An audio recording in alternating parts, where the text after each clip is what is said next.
Partie 3 maintenant, toujours de l'exercice 1 du sujet B6. Alors, on cherche à retrouver le taux annuel minimal de placement qu'on avait trouvé égal à 3,53%, mais cette fois-ci par le calcul, sans le logiciel, sans le tableur. On considère l'équation Q puissance 20 égale 2 en utilisant les propriétés opératoires de la fonction logarithme népérien. On nous demande de retrouver cette relation. Alors, ce qui est bien en bac pro, c'est qu'il y a toujours les formules indiquées dans le sujet. Donc, où sont les formules sur le logarithme népérien? On va chercher plus loin dans le sujet et on doit les trouver. Voilà, elles sont là. Donc, vous avez les formules qui permettent de retrouver les propriétés opératoires de cette fonction logarithme népérien. Alors, c'est la troisième dont on va se servir puisqu'on voit qu'il y a une puissance. Comment on fait? On écrit, donc question 161, on rajoute le logarithme népérien de chaque côté.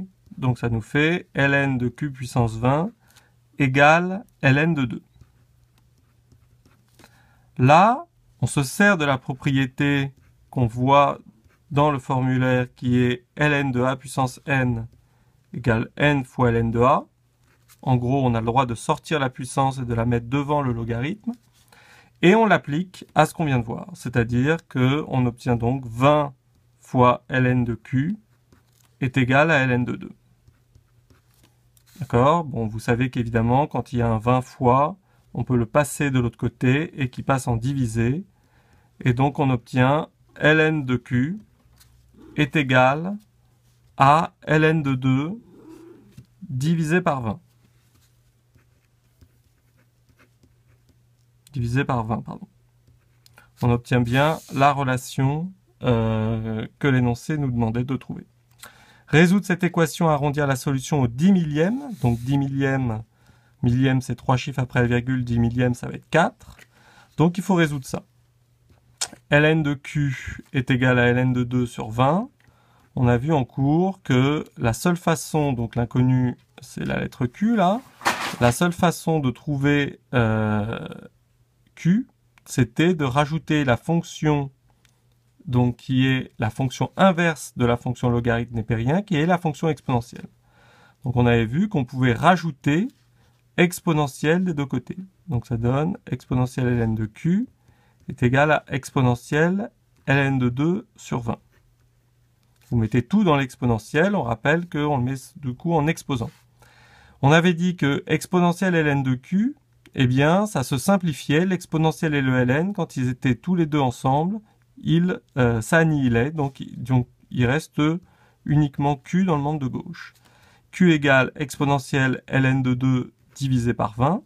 Ça, en revanche, on ne peut pas simplifier à cause du divisé par 20.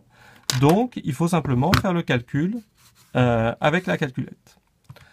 Donc, exponentielle, ça se fait en faisant shift ln.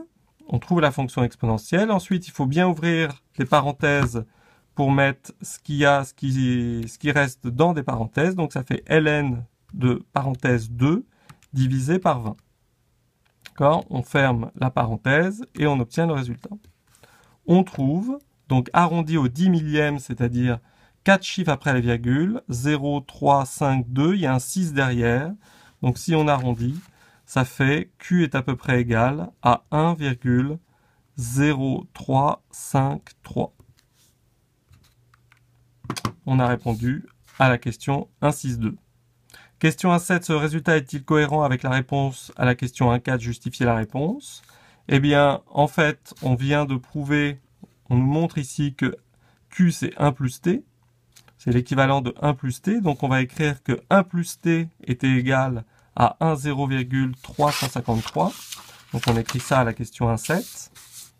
Donc, question 1.7, on écrit 1 plus T, d'après ce qu'on a trouvé, est à peu près égal à 1,0353. Évidemment, le 1, on peut le faire passer de l'autre côté. Ça nous donne T, le taux qu'on cherchait depuis le début, égale 1,0353 moins 1. Il reste donc 0,0353, ce qui en pourcent s'écrit bien 3,53%. Exactement ce qu'il fallait démontrer, ce qu'on avait déjà trouvé à la question 1.4. Voilà pour l'exercice 1 du sujet B6.